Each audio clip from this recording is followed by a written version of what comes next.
Alright guys, here's everything you need to know about the BMW E36.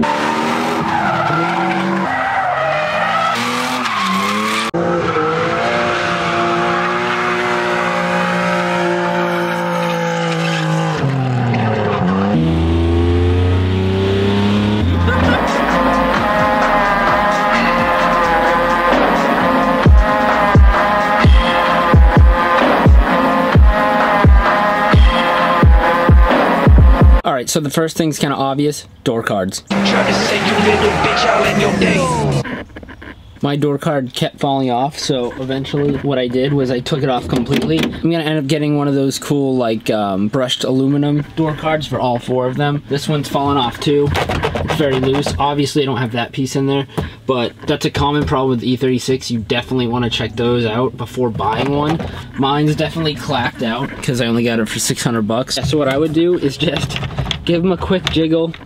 Once you close the door, you're gonna hear it rattle, and that's the first sign that your door cards are going. I haven't found one yet where the door cards aren't pretty much blown out, but if you do find one, that's a good sign that maybe a lot of the other common problems for your E36 that you're looking at, you won't have. Here's another problem. It's not a common problem, but some have them, some don't. Mine definitely has it. So, my doors don't fit perfectly. This is not locked at all. Eventually it opens. So what I usually do, I can't do it right now because I'm holding a camera, but I'll pry up here with this hand and then use my other hand to open this, and it actually opens right away pretty easily. But the rear one's even worse. This one, I don't even know if I could open it with one hand, honestly. See, that's pretty bad. And then closing it, you gotta really push it, otherwise it's not gonna close. And whenever someone gets in and out of your car, they complain about it. Like Sam. Next common problem, blinkers. So, the blinker housings are made out of plastic. So, what happens is when you drive the car for a while and hit bumps and stuff, eventually you break one of those tabs. So mine can come right out like this, because my tab's completely broken right here. So, if you're looking to buy one of these, definitely give the headlights and everything a little bit of a jiggle. Mine haven't fallen out yet, but it's only a matter of time. So definitely look into that too. Same on this side. Pretty much junk. This one's a little tighter because it's not totally blown out, but the top one is. But just slide it back in. Broke it. And maybe now it's blown out. Thanks, Sam. Okay, there we go. Another big problem with these cars is rust.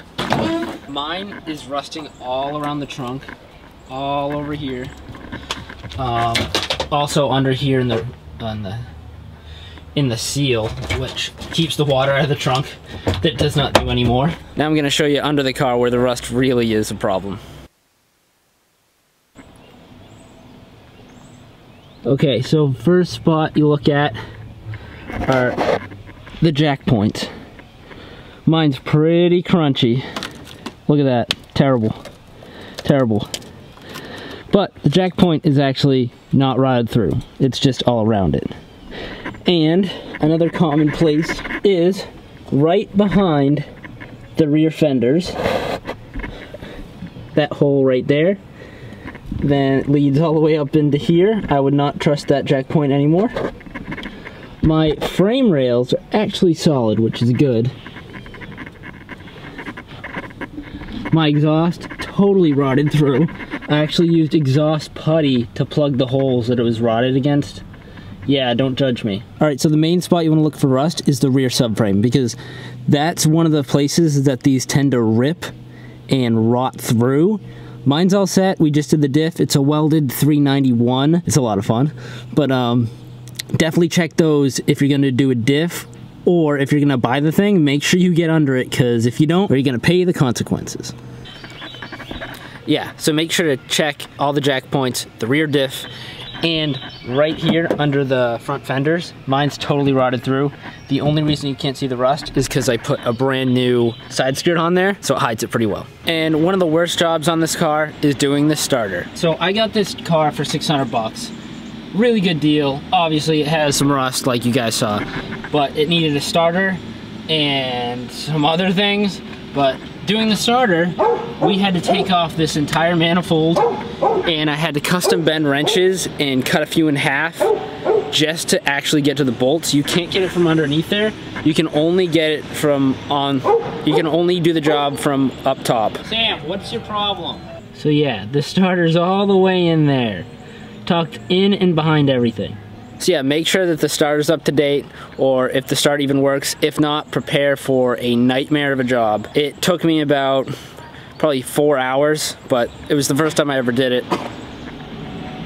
So yeah, that's just something to look out for when you're buying one of these things. Also, a big headache that I had was the previous owner lost the key, and it was a chipped key. So we had to send out the ECU, which is right in here, out to get it flashed, so it didn't need to read a key, so we could just use your normal key without a chip in it.